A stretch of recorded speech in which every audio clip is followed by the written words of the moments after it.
Hi, I'm Tom from Fischer Tool and Garden, home of the Self-Sufficient Mercantile. Today we're going to kind of go over some stuff to help you be self-sufficient and to be prepared in case of an emergency, a power outage, water shortage, just maybe a food shortage even growing your own food that you can trust and how to do it. Anyways, I'm going to bring it over to Jackie here and she'll kind of go over some of the stuff for growing food and all that stuff, processing food. So we'll see you in a sec. Hey everyone, this is Jackie. So I'm going to talk to you about growing your own food.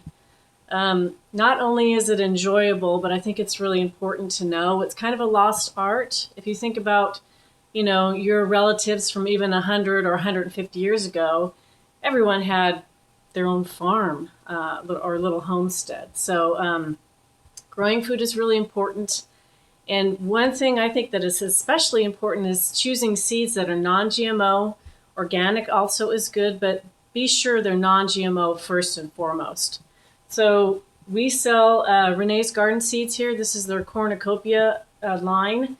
We also sell the Baker Creek seeds. There are tons of seeds online. If you're not in our local area and can't pick them up here, you can always look online. Right now in our area, we are going to have our fall and winter garden. So this selection, we grow peas, beets, carrots, all of our cole crops like cabbage, broccoli, cauliflower, peas, lettuces, all sorts of greens are going to grow really well right now. So, and if you are in our area, I would love to talk to you about gardening. If you don't know anything about it, I've been gardening for 25 plus years, and I would love to be able to share my knowledge with you. Any questions you have, I would love to help you out, so stop by. So another resource that we have for you are books. These are Story, Timber Press, and Workman publishing books. So they're all how-to on a lot of different things. So if you're very new to gardening, there's how to garden. There are things like how to raise chickens, how to work on your farm equipment, how to build things, how to save seeds, even foraging for mushrooms and things like that. So, and they also have these great how-to country wisdom bulletins that are a great deal. It's a lot of information just in a very small packet. So if you can't afford a lot, you don't want to buy a big book for $20, you can buy these for like $3.50. Really great deal. So anyway, we've got a huge line of books, so come on in and see what we have. Okay, so talk about growing food. You can do it in the ground. If you don't have a big area to grow things in, you can also do in containers. We do both. We do grow boxes and we do in the ground. We carry a full line of Fox Farm soils and potting mixes. These are very, very good. The best quality, I think, in my opinion. Another thing is if you don't have a lot of space, we also carry the Vigo gardens. We've got a lot of different sizes in stock, different configurations. Here it kind of shows you what you can do with these guys. So again, if you don't have a big yard, these are a great option for you. I use the Vigo gardens myself. Very impressed with them.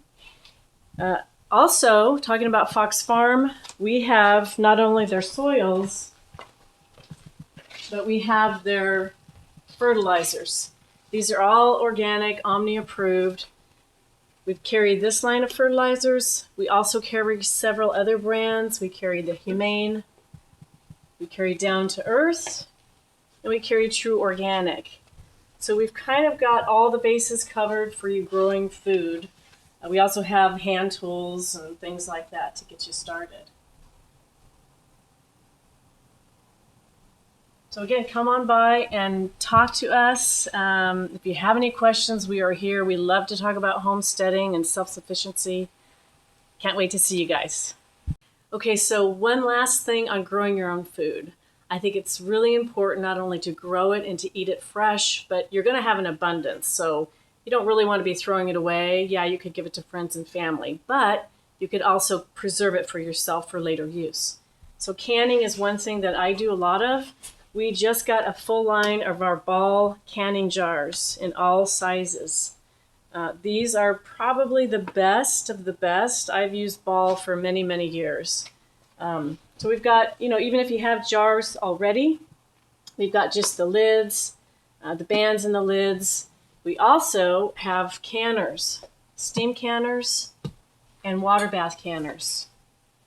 So if you're not familiar with steam canners, I have been using the steam canner for probably about 20 years now. It's a great alternative to the water bath. It doesn't use as much water, but it does the same thing. If you're familiar with water baths and you want to do it that way, we also have these guys. And other things, fun things that we're carrying are grain mills. So if you guys are into baking your own bread, you want to grind your own grain, this is a great option for you. They're hand powered, or you can buy a motor for them and motorize it if you're going to be doing a lot.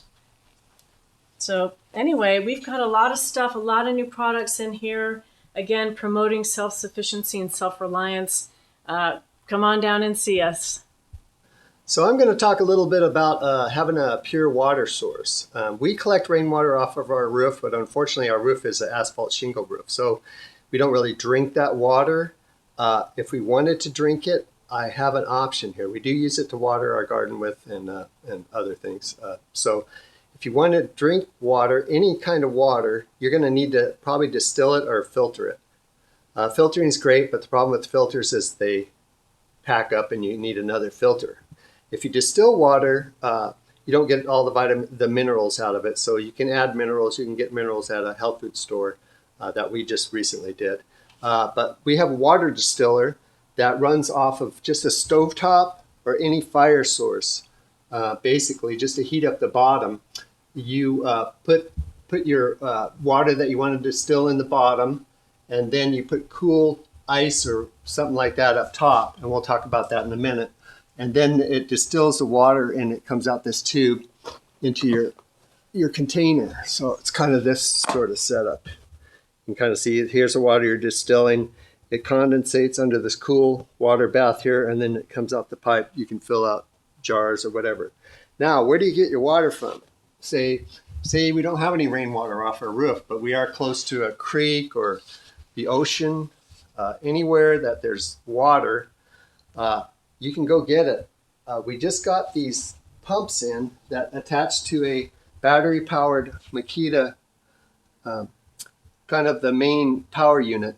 So this will take a 1-inch line. You can pump water out of any source into a bucket, take it home, distill it, and you're good for your purified water needs. Now, this is battery-powered. We don't have gas-powered. What if you don't have gas? You can't get gas. Say you have a gas bilge pump or whatever, you want to pump stuff out. You can't get gas. Batteries are a great option. So what do you do to charge these batteries? Let's go to the next segment and I'll show you.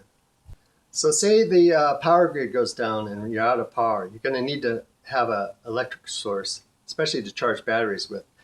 At home, we have some solar generators that we've made to keep our refrigerators and our freezer running. You're going to need that for food storage. So the nice thing is solar is free, and once you get set up, you're good. Anything can happen, but you're going to be good to go. So we can charge up the batteries, like to pump that, use that water pump on that Makita with just solar power. This is a solar generator. So we hook our battery charger up to that, charge our tool batteries up just by the sun every day. This is another solar generator we have. Here's like a solar panel. This generator will take up to 2 of these 200-watt solar panels. So that's 400 watts coming in. Another thing, what about firewood? Like if you need to build a fire to cook your food or to distill your water, got these little battery-powered saws. And like I say, I'm not a big fan of a lot of battery, like cars and stuff like that, but the small tools, I think it's safe to be environmentally friendly.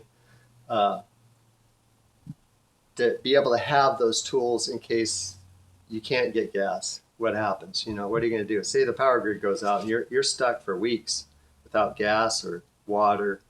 You're going to have to think about these things.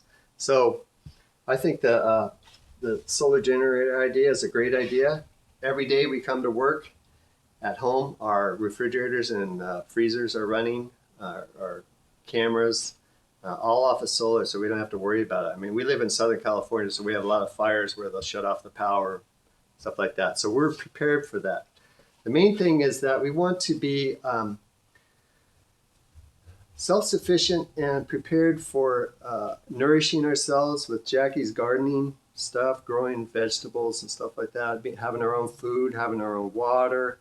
I think it's important. We're not like, freaky, extremist or anything like that, but I think it's smart to be prepared, So hopefully at Fischer Tool and Garden, you can find what you need. And if you have any questions, we used to have an organic farm up in Montana, so we have a lot of knowledge in that, being self-sufficient, making greenhouses, being wood heated, digging a root cellar. So any questions you have, we'd love to see you come in.